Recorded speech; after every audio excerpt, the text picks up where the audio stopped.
evening, everyone. My name is Cathy Muir, and on behalf of the Chief Justice of Queensland, Helen Boscawen, and indeed all of my colleagues on the Supreme Court, welcome to the 2026 Mullenjaiwakka Oration to be delivered by Justice Lincoln Crowley. It is both a pleasure and an incredible honour for me to be your host on this cool winter's evening in Brisbane. I was initially inclined to say warm winter's evening, but then I thought that might just reflect my body temperature. Now, as I expect most of you know, the oration honours the legacy of Mullenjaiwakka, or Lloyd McDermott, Australia's first Aboriginal barrister, and it recognises his profound contribution to the legal profession and to the advancement of Aboriginal and Torres Strait Islander people within the law. I would particularly like to acknowledge and welcome Philippa McDermott, Mullenjaiwakka's daughter, who is here with us tonight. Uncle Chegg, Gregory Eggert, was, but is now unable to deliver the welcome to country this evening. So I would like to start by acknowledging the first custodians of the land and waters across Queensland, in particular in the Brisbane area, the Turrbal people and the Jagera people.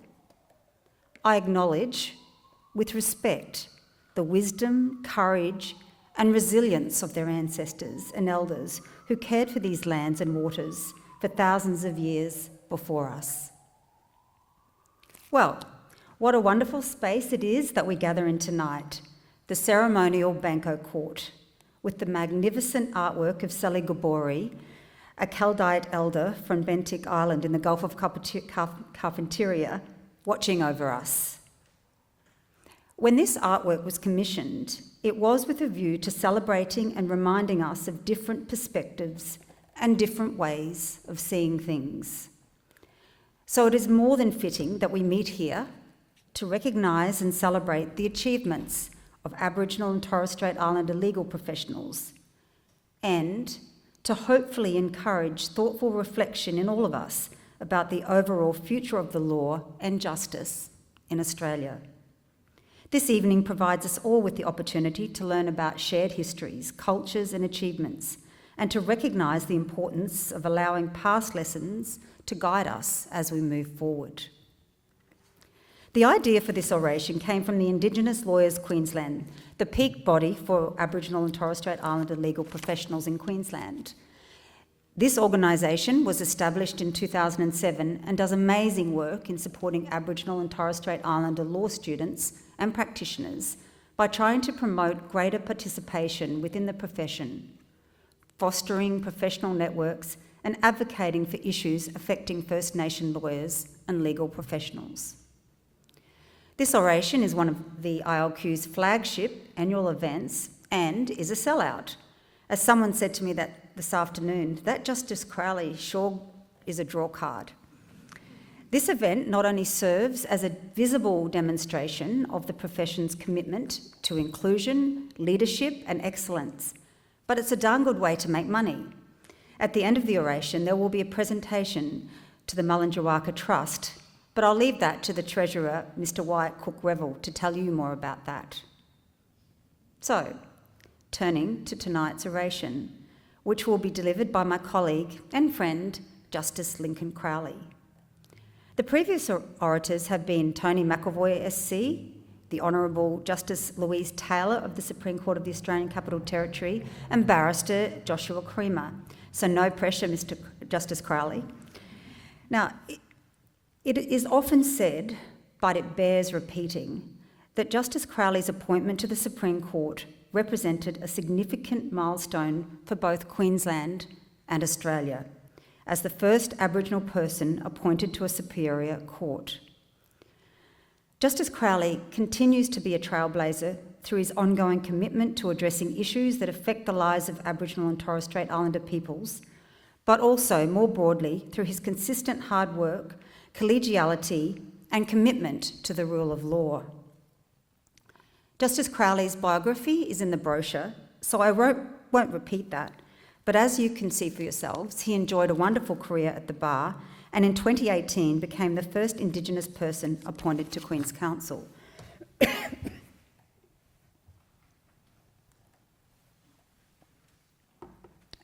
Since being sworn in as a Justice of the Supreme Court in June 2022, Justice Crowley has been an active member of the court and has thrown himself into his role with his usual vigour and enthusiasm. He manages a number of lists, sits on a number of committees, and is a sought-after speaker. In August 2003, he received a 5-year commission as a member of the Australian Defence Force Disciplinary Tribunal. As well as that, he's just an all-round, really great fellow, colleague and friend to many. He's also a devoted husband and father and an able sportsman, and a resilient one too, I might add, given that he's been recuperating from major shoulder surgery over these last few weeks. Finally, I have to say that I was quietly tickled pink when the Chief Justice asked me to host tonight. That is because I feel a certain affiliation with Justice Crowley. In 3 ways. I too grew up in North Queensland and consider myself a proud North Queenslander, though I only just found out he supports the Dragons. I too spent some of my earlier career in the law as a solicitor advocate for the Aboriginal and Torres Strait Islander Legal Service in Brisbane. I too am a good cricketer. Actually, I just made that bit up. But my third affiliation with Justice Crowley does come from a cricket tale. So for a number of years, I wicket-kept for the judges' team at the annual bar versus bench game. Yes, there were slim pickings, and no, I don't know what I was thinking. But anyhow, I had never kept while Justice Crowley was bowling, but for some reason, I forgot to ask whether he was a spin or a fast bowler. I should have known it was the latter. I also should have known to wear a helmet and not stand so close to the stumps. But let's just say the outcome of that little oversight left me with a huge red mark to my throat, barely able to breathe, and sounding like Darren Lockyer for the next 6 months. So without further ado, I would like to introduce Justice Lincoln Crowley to present the 2026 Mullenjaiwakka Oration.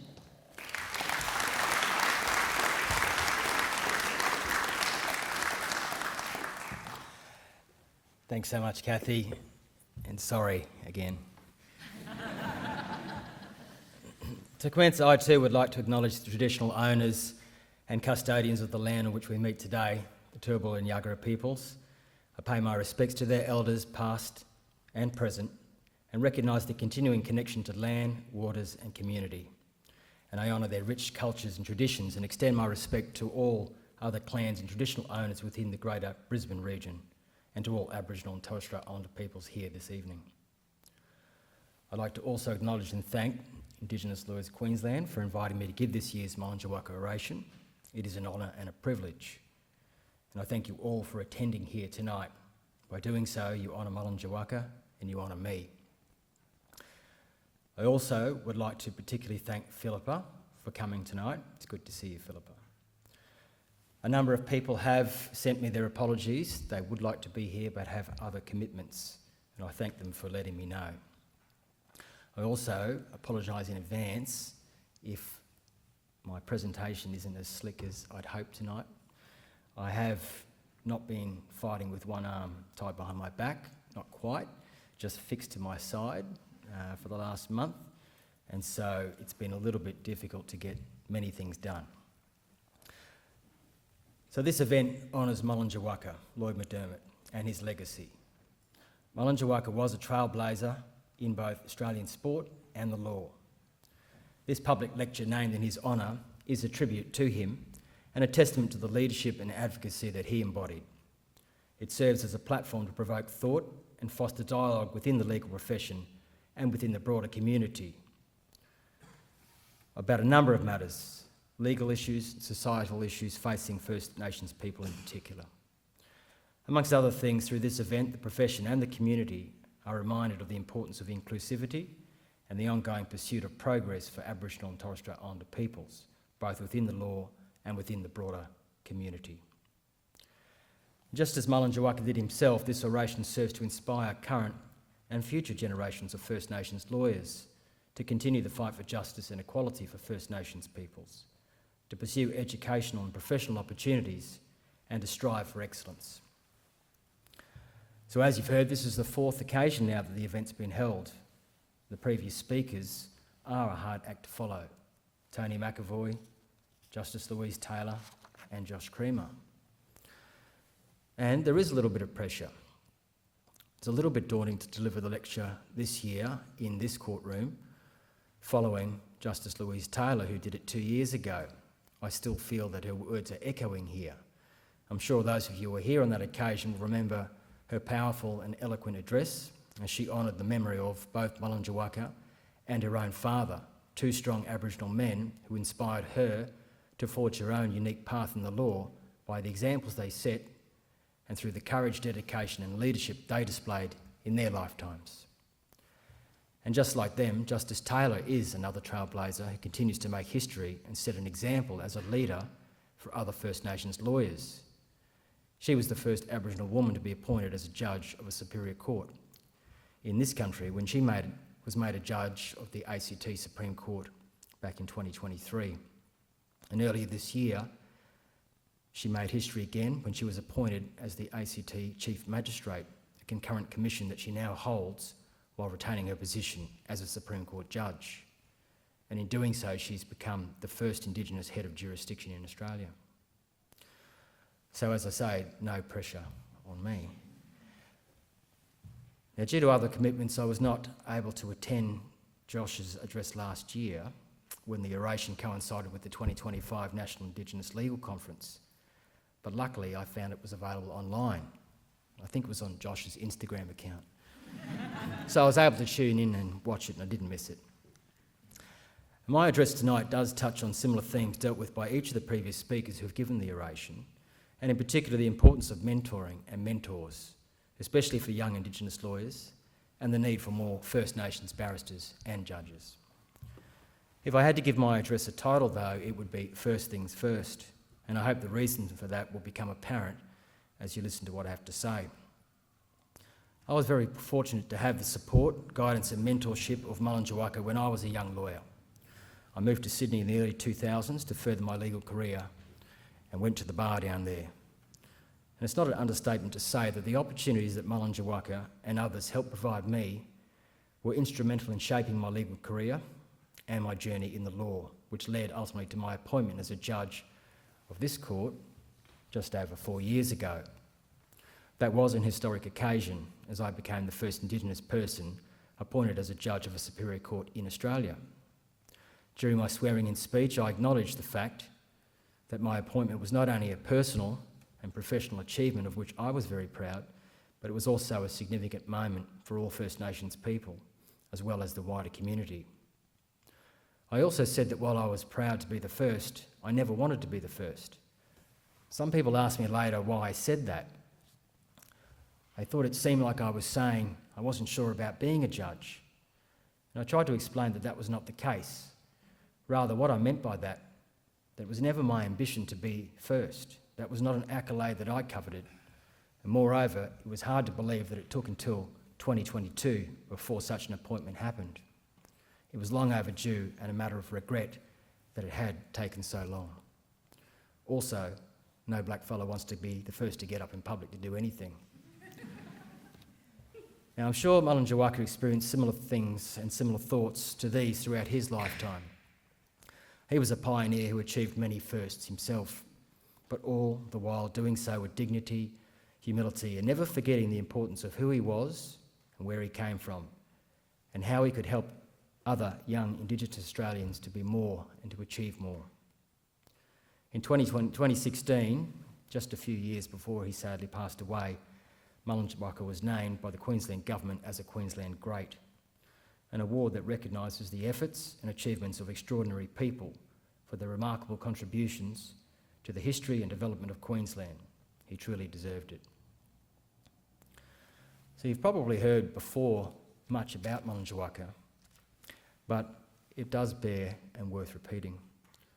Lloyd Clive McDermott was born in 1939 in Eidsvold in the Burnett region of Queensland, where his father Clive worked as a farm labourer.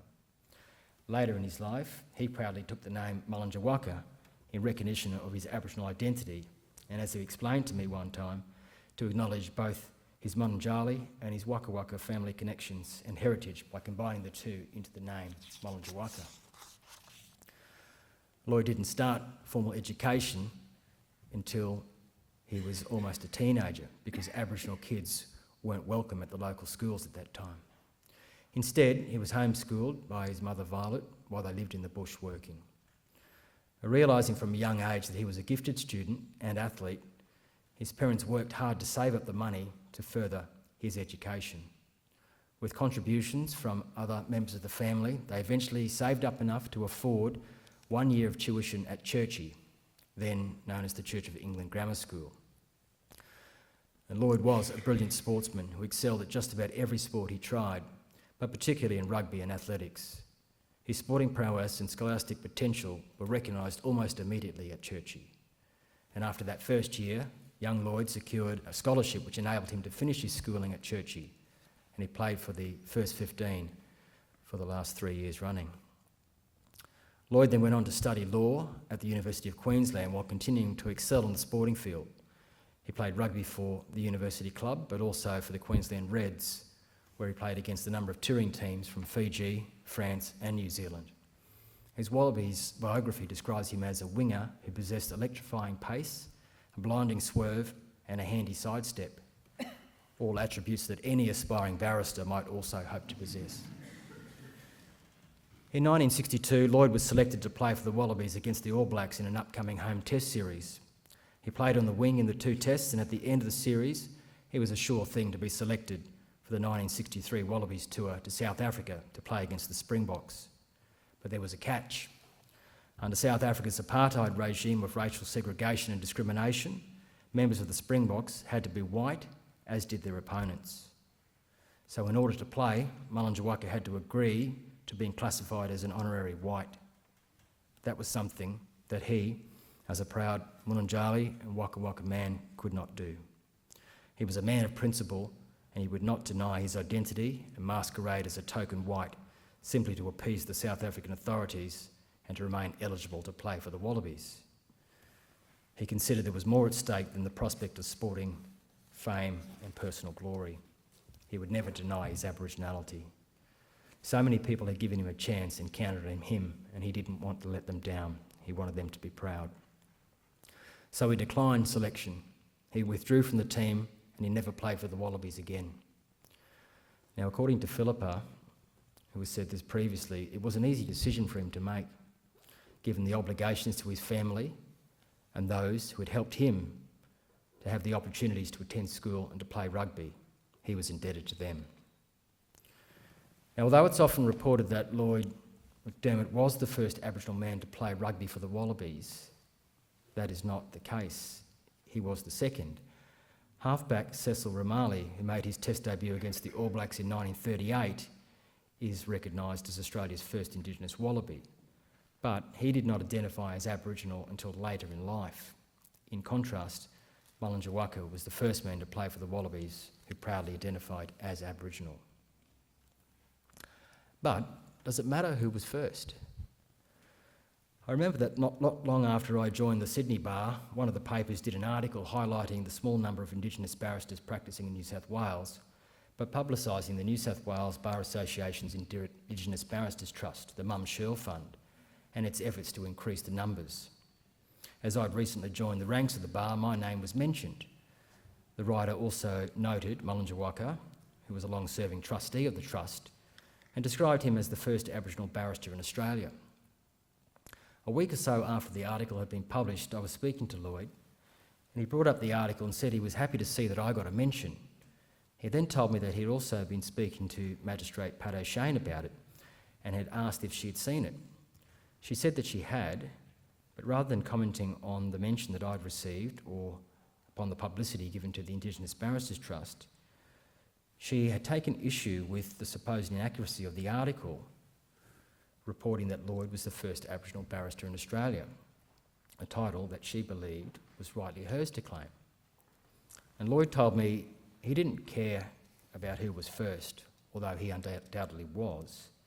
What he cared about was celebrating another small but nonetheless significant increase in the number of practising Indigenous barristers at the Sydney Bar. For Lloyd, the subject of the article was not a matter for ego or rivalry, it was an achievement of which all of us were to be proud. And that's the type of man that he was. He took every opportunity to promote young Aboriginal and Torres Strait Islander lawyers and to encourage us to take every opportunity on offer, or make one if there was none on offer. In particular, Mullenjaiwakka was very supportive of the small cohort of Indigenous barristers at the Sydney Bar, none more so than his very good friend and protege Tony McAvoy SC, a wordy man who had joined the Sydney Bar in 2000 and who later became the first Indigenous person in Australia to be appointed Silk when he received that appointment in 2015. And Lloyd often boasted that the Indigenous Sydney Bar was full of Murrays from Queensland. He used to say it must be something about being tougher north of the border. The more likely reality was that it was because of the influence and leadership of Mullenjaiwakka himself that he had come first before others and had opened the door of opportunity and done his utmost to keep it open by welcoming, guiding, supporting and mentoring the next generation. After his football career, Lloyd continued his education. He completed his law degree and he began working in the Commonwealth Deputy Crown Solicitor's Office in Canberra. Then, in 1972, he was called to the New South Wales Bar, becoming the first Indigenous person in Australia to be admitted as a barrister. Incidentally, 1972 was the same year that I was born. Lloyd worked in the Commonwealth Deputy Crown Solicitor's Office until 1976, when he joined the Sydney Private Bar. And it's perhaps because of that, or the way records were kept or not kept at the time, that may have well led to some confusion about who was first, and perhaps where Magistrate Pat O'Shane had a point to argue. It is still widely reported, though, that she was the first Aboriginal person to obtain a law degree in the country, and that she was the first Aboriginal person admitted as a barrister when she joined the bar in early 1976 after graduating. That does not seem to be entirely accurate, but regardless, there is no doubt that Pat O'Shane achieved a plethora of firsts in her own lifetime and forged a path for many others when the obstacles were greater in number and size than they are today. Amongst other things, before her career in the law, she was the first Aboriginal teacher in Queensland. In 1981, she was appointed as the head of the New South Wales Department of Aboriginal Affairs, the first woman and Indigenous person to be the head of a government department in Australia. Later, in 1986, she became Australia's first Indigenous judicial officer when she was appointed to the New South Wales Local Court as a magistrate. That's 40 years ago. That year of 1976 that I've mentioned is of some significance. It coincides precisely with this year's NAIDOC Week theme of 50 years of Deadly. The theme acknowledges the struggles of Aboriginal and Torres Strait Islander people and the struggles over the past half century in particular to achieve progress towards fairness and equality. And it also celebrates the advocates, activists and leaders who forged the way for others and the generations to come. The NAIDOC website describes it this way: this moment is about looking back at the stories, the marches, the languages, the art, the leadership, at the strength it took to get here. It's about recognising how far we've come, not by chance, but because generations of people refused to be silenced. It's also about the here and now, who we are today, grounded in culture, strong in our identity, leading change across every field, from health and education to media, business and the arts. We're telling our own stories in our own way, on our own terms. 50 years of Deadly is a marker, not just of time past, but of the momentum still building. Now back to Mullenjaiwakka. He enjoyed a long and distinguished career at the bar, where he practiced mainly in criminal law and never stopped being an advocate for justice, equality and Indigenous rights. Amongst other things, he had appeared as junior counsel in the first determination of native title in New South Wales. He was for a time appointed as an acting judge of the District Court in New South Wales and as a part-time commissioner of the Land and Environment Court in New South Wales. Later in his career, he was a member of the New South Wales Mental Health Tribunal. Throughout his entire career, he was a passionate mentor, supporting young Indigenous lawyers and law students and inspiring future generations. He never stopped wanting to contribute his knowledge and time, particularly to help others. He had many other interests and pursuits, of course, particularly his passion for jazz music. He was a talented jazz guitarist, maybe less so as a singer.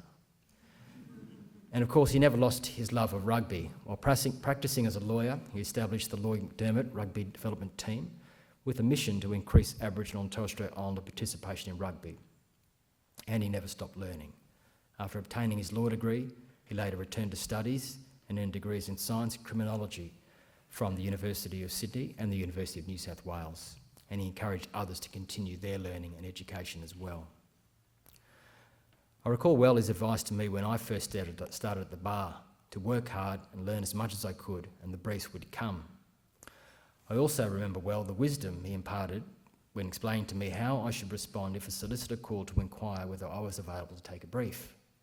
He said to me, "Doesn't matter what the case is about, you just say yes. I'm available, even if it's something you've never done before." It sounded like good advice, but I wasn't sure that merely me confirming my availability was all I had to do to convince solicitors to brief me as a fresh reader at the bar. But what if it's an area that I've got no experience with and they ask me if I do that kind of work, I asked. Mullenjaiwakka replied, "Well, you tell them, 'Oh yes, that's an area of practice I'm moving into.'" Which he went on to explain would undoubtedly be the truth once the solicitor briefed me with my first such matter. Now, it's perhaps obvious from this brief biography that Mullenjaiwakka was many things, but above all, as I say, he was a mentor. Mentors are vitally important for all young professionals. Amongst other things, they allow junior practitioners to learn from a more experienced practitioner. They provide encouragement and career guidance, and they facilitate access to professional networks. Mentors are particularly important for young First Nations lawyers and law students, not only for the reasons that I've mentioned. The right mentor can also be a role model and an inspiration, and that's who Mullenjaiwakka was to many of us. When I finished my law degree, I didn't want to go into practice. It may well have been more a matter of my perception than reality, but when I got to the end of my studies, I didn't feel there was a place for me in the law or in the profession. I didn't know any lawyers, I had no connections in the law, I didn't particularly like the fellow law students. It seemed to be a bit of a club or a clique which I was not a part. Many of my fellow graduates seemed to be related to a judge or a partner in a law firm and to already have a smooth path into the law as a career laid out. Plus, I had no money. And my family had no money to spare either, so I needed to find some way of supporting myself. And it didn't seem that getting a job as a junior lawyer was going to change that anytime soon. It all seemed unrealistic and unachievable. So instead of working towards admission near the end of my final year at university, I decided instead to sit the Commonwealth Public Service graduate entry exam with a view to hopefully being offered a position in a suitable government department. I managed to do well enough to secure a number of interviews and subsequently received a number of graduate offers from various departments, none of which had anything to do with the law. But that didn't matter. The program was for graduates regardless of qualification. It was 12 months involving a number of rotations designed to give graduates a good grounding in programs, policy and mid-level management, at the end of which what was on offer was appointment as a project officer in some suitable team. Sounds exciting.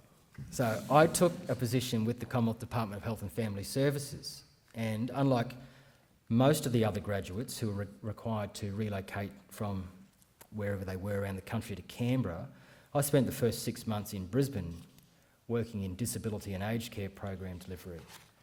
Amongst other things, I worked in a team responsible for auditing nursing homes and service providers to ensure they complied with applicable standards. The work was interesting in some respects, but I did feel I was missing out as everyone else was in Canberra. It was when I got there I realised that wasn't the case.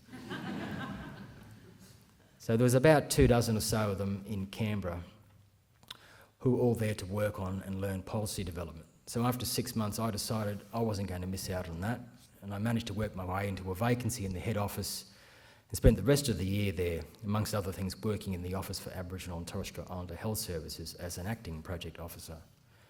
Now that was a secure, comfortable, relatively well-paying position, but it was also intellectually unsatisfying, to say the least. Early on in Canberra, I was told by one of my colleagues, "Whatever you do, don't look out the window in the morning." And when I asked why not, they said, "Because then you'll have nothing to do in the afternoon." That wasn't far from the truth. It was about then that I started to think that maybe I could go and practice law after all.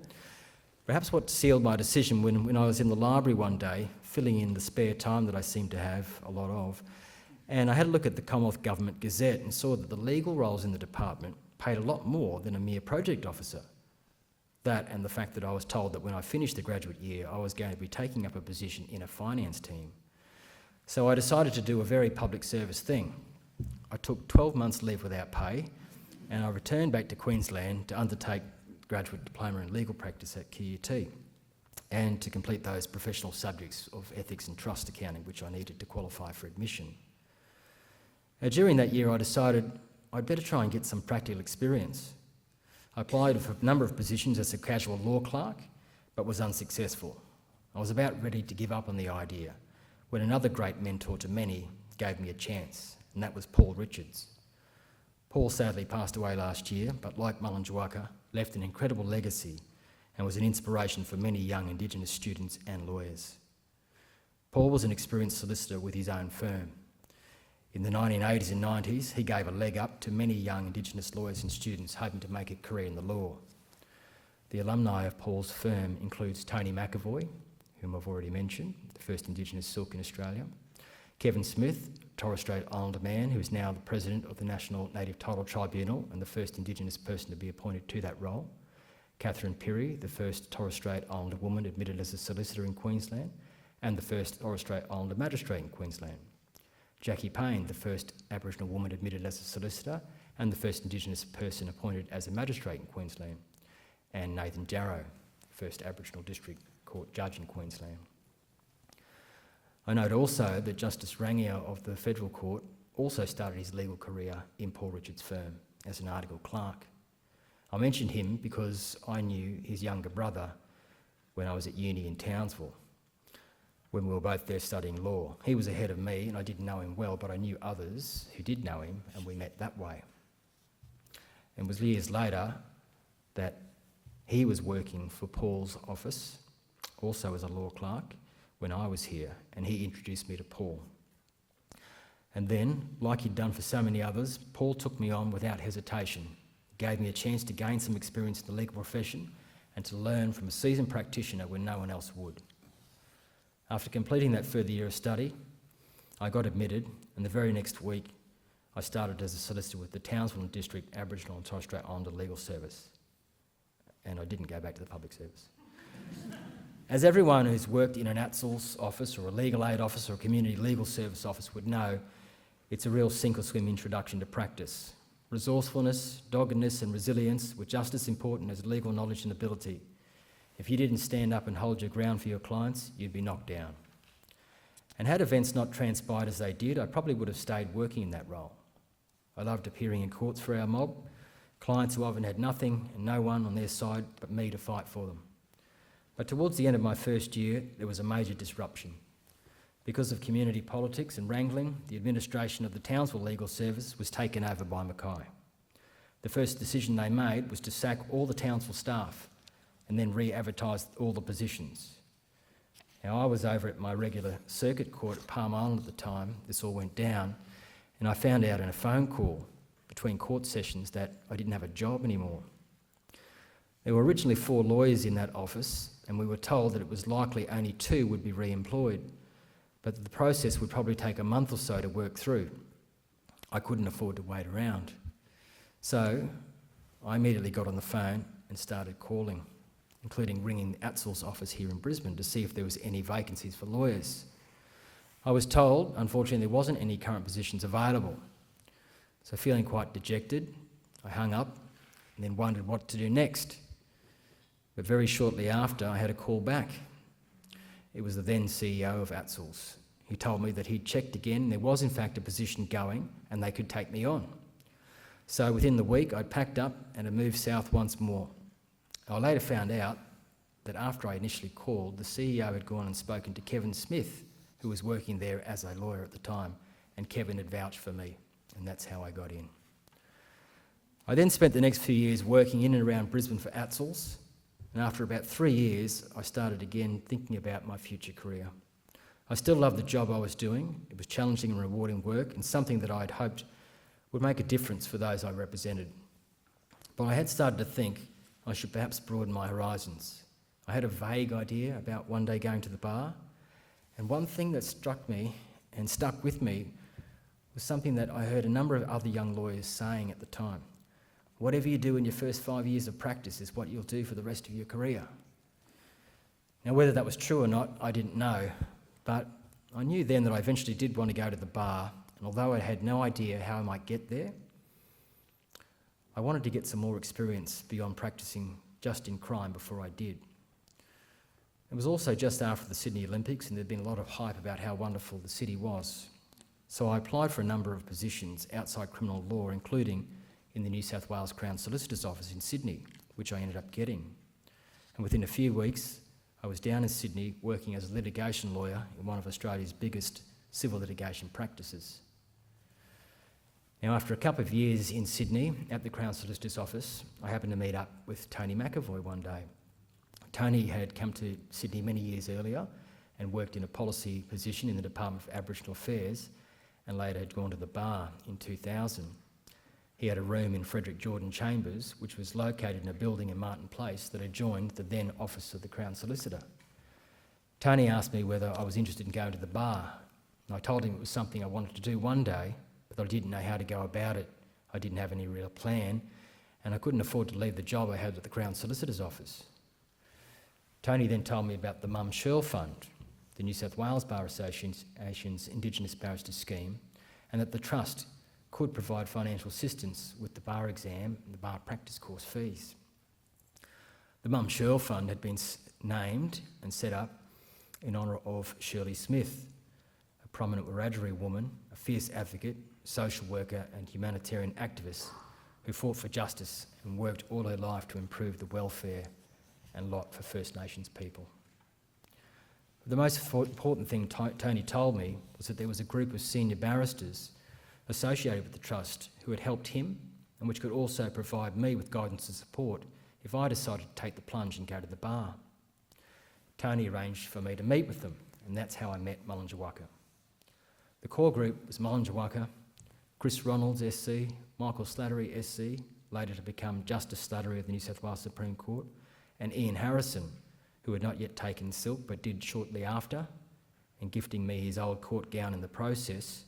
And of course, he later was appointed to the Supreme Court himself and eventually became the Chief Judge in Common Law at the New South Wales Supreme Court.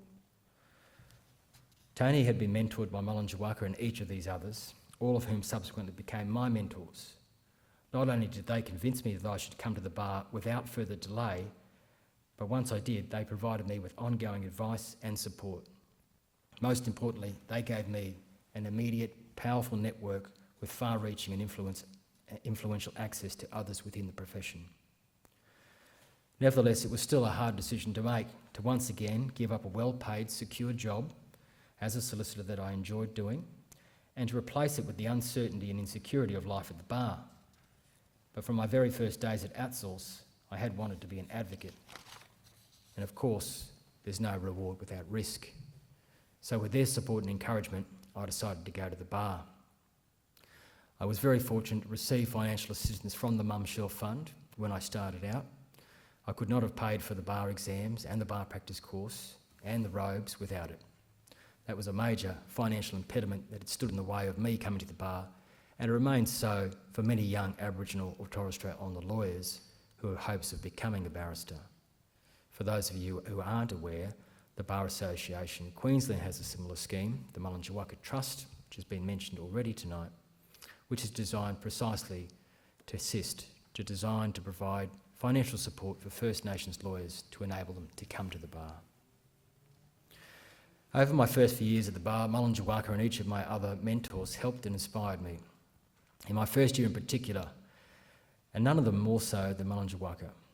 He was not a silk or a judge, but he was an Aboriginal barrister, the first ever, and he'd made a successful career at the bar over many years of practice, away from home and in the biggest city in the country. And all of those senior barristers, although they were committed and they supported everything that was to be done by the Trust, Mullenjaiwakka had real skin in the game.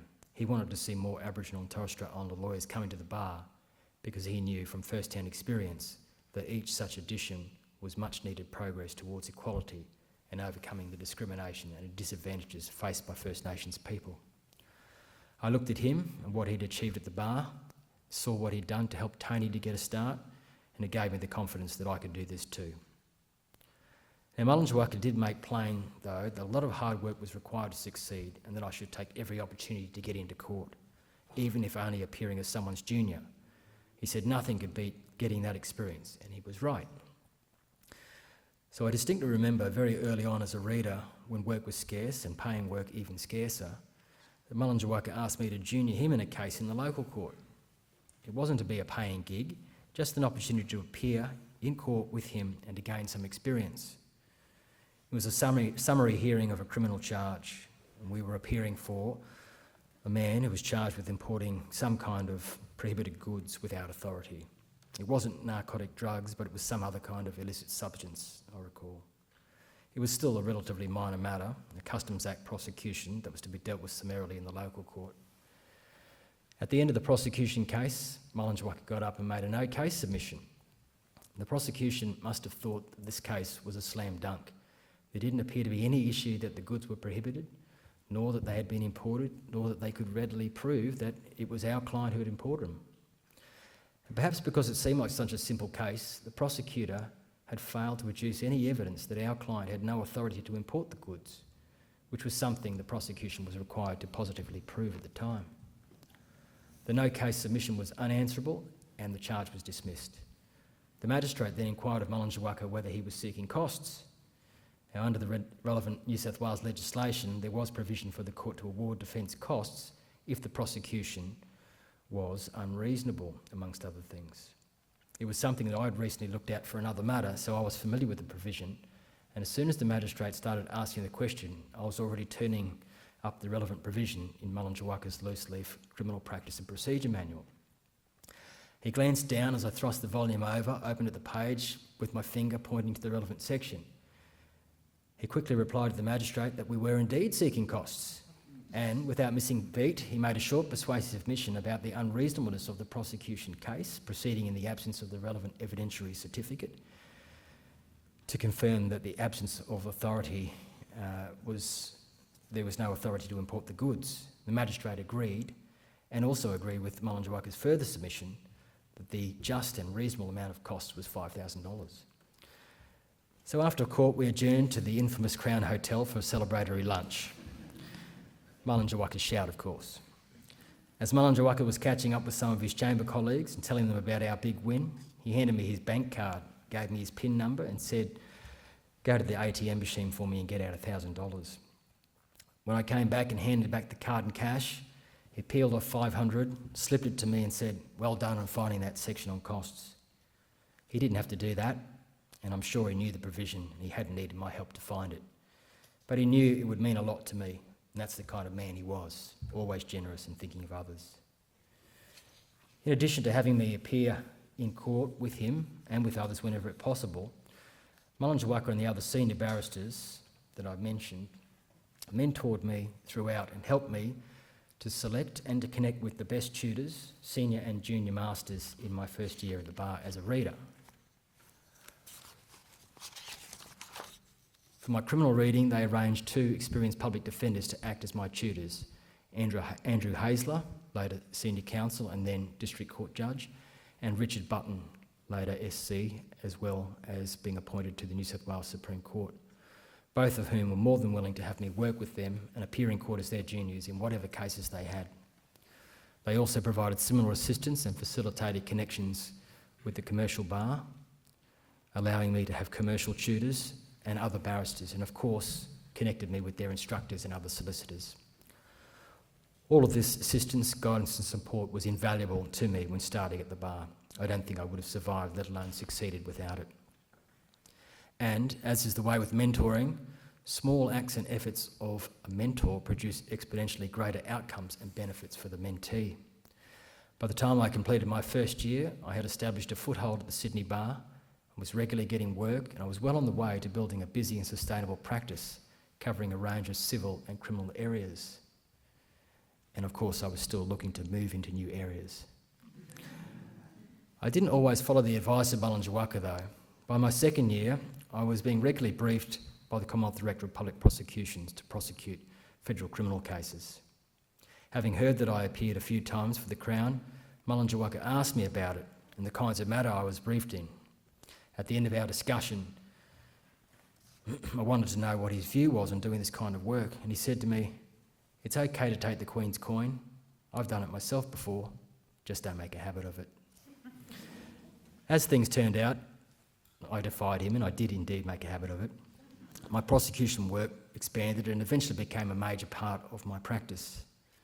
Not that I think Mullenjaiwakka would have really disapproved. He was perhaps subtly counselling me against forming too close an association with the Crown. But I think his real point was that I should not forget who I was and to remind me of the importance of using my knowledge, skills and ability as a barrister to help achieve justice for those who needed it most. Another First Nations legend and a good friend of Mullenjaiwakka, who I was also fortunate to meet in Sydney in my early years at the bar, was Judge Robert or Bob Belair. He had become Australia's first Aboriginal judge when he was made a judge of the District Court of New South Wales in 1996. That's just 30 years ago. Bob Belair achieved many other firsts in his time as well. He had enlisted in the Navy as a young man and became the first Indigenous person to achieve the rank of Petty Officer. After the Navy, he helped set up the Aboriginal Housing Corporation in Redfern in 1972. After experiencing and witnessing widespread racism, oppression and injustice and police brutality against First Nations peoples, particularly whilst he was living in Redfern's The Block district, which was the crucible of urban Aboriginal rights activism in the 1970s, Bob Belair felt compelled to study law. He enrolled and then later graduated in 1978, becoming the second University of New South Wales Indigenous law graduate from that institution, after Pat O'Shane. Throughout the 1970s, he was a director of both the Aboriginal Medical Service and the Aboriginal Legal Service. He later became Australia's third Aboriginal barrister when called to the New South Wales Bar.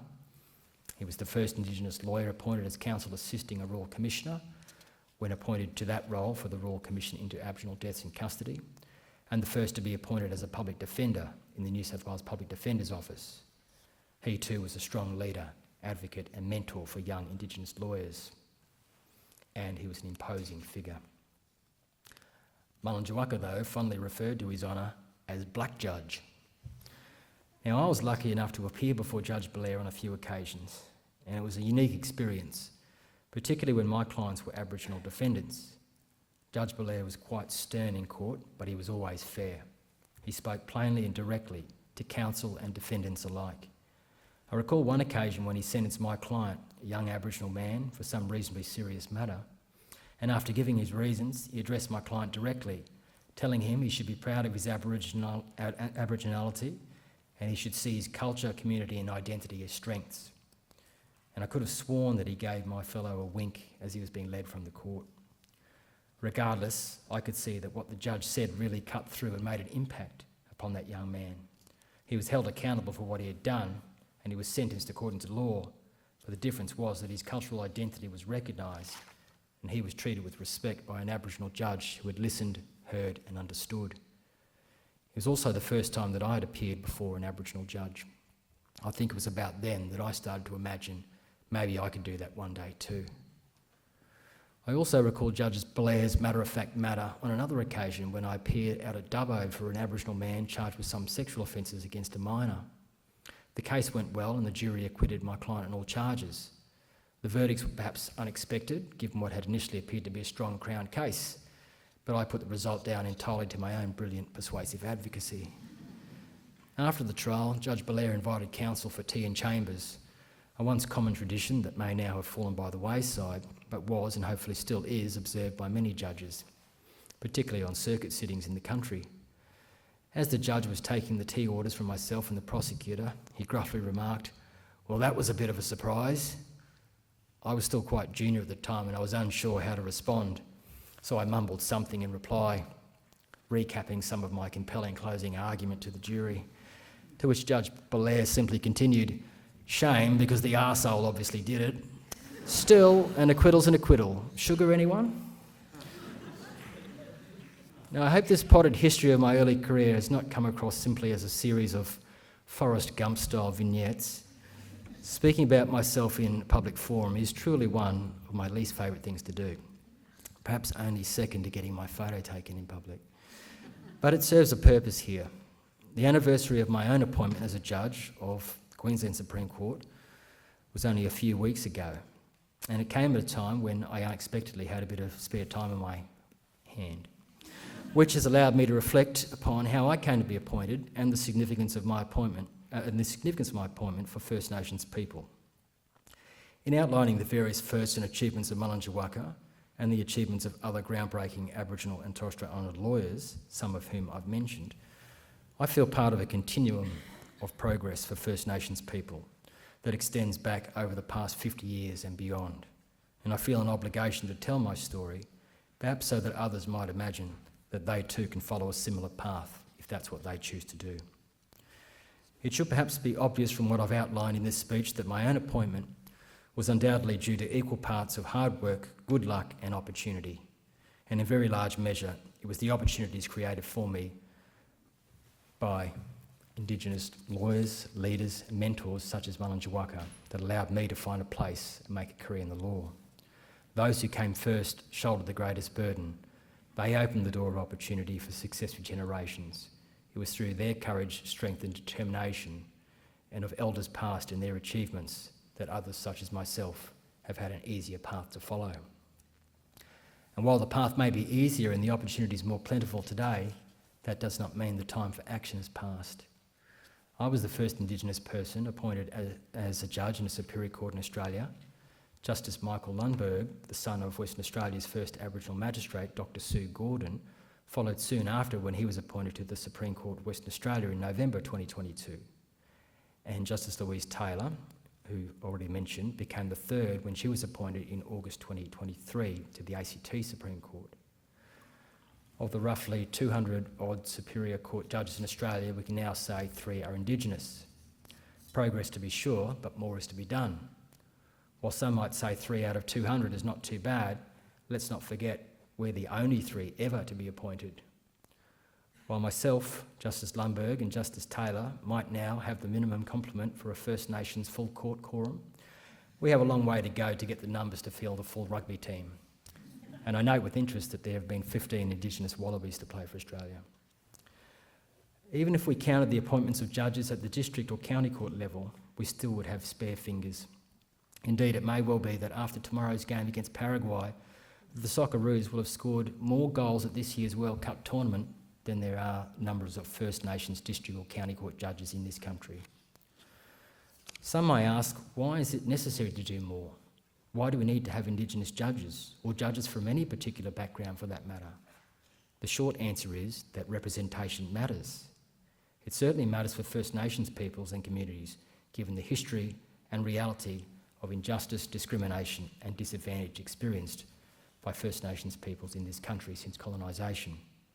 Mullenjaiwakka understood that, and so did each of the other leaders, mentors and supporters that I've mentioned. Sometimes when issues like this are raised, some people will say that it's improper to make judicial appointments on any basis other than merit, and they will argue that if someone wants to be a representative, they should run for election rather than appointment to the bench. I wholeheartedly agree. But oftentimes those who make such arguments miss the point, which is not about being a representative, but about the importance and benefits of a diverse judiciary. No judicial officer is appointed as a representative of a particular group or segment of the community, or to serve or advance some particular interest or cause. Such notions are repugnant to the core attributes of a judge: independence, impartiality and integrity, and they would be contrary to the oath of office taken by every judicial officer to do justice according to law, without fear or favour, affection or ill will. It cannot be forgotten that diversity in judicial appointments matters at institutional level as well, for the legitimacy of the courts and public confidence in the administration of justice. A judiciary that better reflects and represents the composition of our society is more likely to command the respect and authority of the public it serves. Would we really countenance an all-male judiciary in this day and age? And could we rationally seek to justify such a composition on the basis of merit? Greater diversity in the appointment of judicial officers does not mean such appointments will be unmerited. Aside perhaps from exceptional cases where there is clearly a standout candidate, an assessment of merit is not necessarily as simply saying it's obvious that the best person for the job is the one who should be appointed. How is the best person determined? What are the criteria? It's quite likely that in most cases there will be many persons eligible for judicial appointment that have the requisite qualifications, experience, aptitude and attitude required of a judge and may each equally merit for appointment. In most cases, other factors may well come into play and be important in determining who is the best person for the job, and that may include the background and other experience of a candidate, the court's needs and the public interest. It must also be borne in mind that a diverse judiciary brings a range of backgrounds, experiences and perspectives to the resolution of legal questions and disputes. That can contribute to greater depth of understanding, reasoning and the development of the law. It may also help to reduce implicit or unconscious bias in judicial decision making and avoid the narrow range of outlooks, worldviews and thought processes of a homogeneous judiciary. In short, it promotes better decision making. It's for these reasons that we need more First Nations judges. But first things first, we need more Indigenous barristers willing to follow Mullenjaiwakka's lead and legacy. For those young lawyers, Indigenous lawyers and law students out there thinking about going to the bar, don't delay. And know that when you do it, you will have the support, you will have the mentors, and you will have the strength of those who've come before you to carry you forward on the momentum that they have built. Thank you.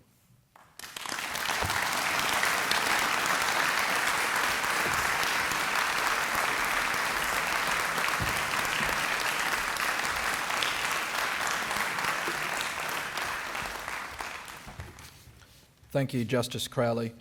Ladies and gentlemen, before we conclude tonight, I'd like to offer a few words of thanks on behalf of Indigenous Lawyers Queensland. Firstly, to Justice Crowley, thank you for delivering this year's Mullenjaiwakka Oration. We're very grateful for the time, effort and thought that went into your address tonight, particularly when you've been playing with one arm. To Justice Muir, thank you for hosting this evening's oration. We've very much appreciated your support and acknowledge that tonight's success is much because of you, so thank you, Judge. To Philippa McDermott, thank you for your continuing support for the oration to be named in your father's honour. Of course, through events like this, Mullenjaiwakka's legacy continues to inspire new generations of Aboriginal and Torres Strait Islanders, including myself. I'd like to acknowledge our sponsors for the oration, our major sponsors, Lander and Rogers, QUT Law, Norton Rose Fulbright, the Bar Association, Herbert Smith Freehills Kramer and the Queensland Law Society, and also our our minor sponsors, Barry Nielsen, the University of Queensland, McCulloch Robinson, Griffith University, Ashurst, Minter Ellison, Parallax Legal and Bond University.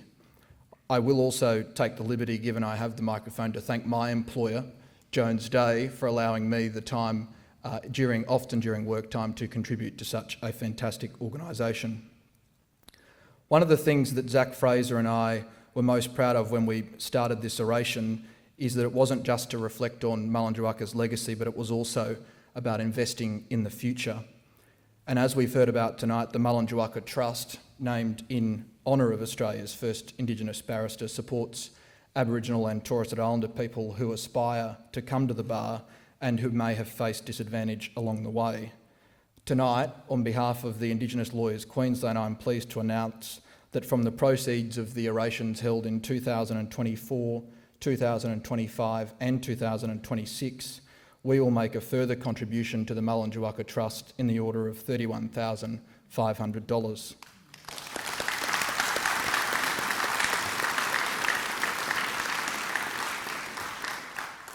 That brings ILQ's total contribution to the Trust over the last 4 years to $36,500. It now gives me the pleasure to invite Kate Hayworth-Smith KC, the President of the Bar Association, to join me on stage to accept this obnoxiously large cheque on behalf of the Bar Association's Trust and to invite her to say a few words.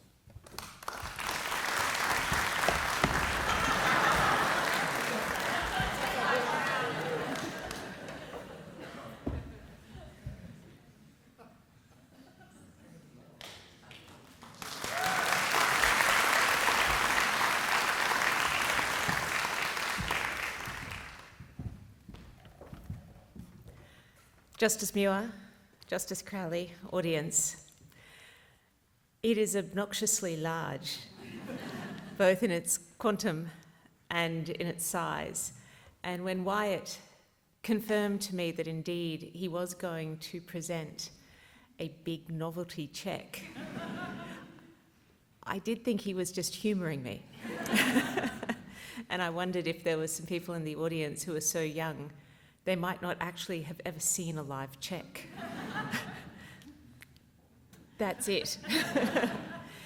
Can I say, as President of the Bar Association of Queensland, I hold a number of roles. Some are statutory, some are honorary, some are ad hoc, and some are ex officio. The role of trustee of the Mullenjaiwakka Trust is an ex officio role, and it is the one of which I am the most proud, and it is the one where in the last year and a half I have been able to actually see funds going in the right directions to make an actual difference. So it is a very great honour to actually be the trustee of the Mullenjaiwakka Trust. Can I say, I had to wait through the whole of Justice Crowley's speech, right to the end, for him to make the point that we can't have more Indigenous judges unless we also have more Indigenous barristers. I think it was the last sentence. And you might think that I have a bit of a stake in this. I want to grow the bar, but I don't just want it to grow without Indigenous barristers. We don't have enough. We now have $31,000 more to make the transition to the bar easier for young lawyers. It is a terrific occupation for young people. It is a terrific occupation for those who have as a culture storytelling, narrative, and the ability to persuade. So may I say this, please do consider, if you are in the audience and you are thinking that perhaps in the back of your mind one day you might go to the bar. Today's that day, and we are here to support you and help you. The mentors exist and they're ready. The funds exist and they're ready. Thank you very much, Justice Crowley, for your speech tonight. Thank you, Indigenous Lawyers Queensland, for the cheque tonight. And thank you very much to all of the sponsors who have so generously given to make the Oration as successful as it has been. Thank you.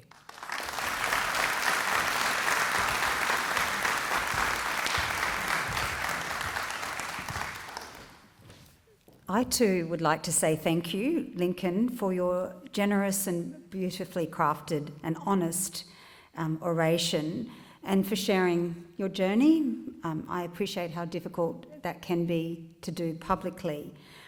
But I was reflecting, I never knew Mullenjaiwakka, but hearing about the kind of man that he was, I thought perhaps he might be a bit like you. Your messages in your oration were not just for the young here, they were for us oldies too, about not worrying about being the first, reminding us of the importance of mentoring, and also, though I thought, reflecting the importance that no matter what, through the ups and downs of life, it's always important to see a sense of, to find something funny, to see the sense of humour in it all. So, it's early days. The event has only started since 2023, but it has become a significant one within the Queensland legal calendar. So I'm pretty sure after Justice Crowley's thought-provoking and really honest, insightful words tonight, people will be scrambling for next year's tickets. Thank you all for taking the time out this evening to be here tonight. The formalities are now closed, but for those wishing to linger, I ask you to make your way to the Portrait Gallery for some refreshments, and maybe you can catch up with some old chums or maybe even meet some new ones. Thank you.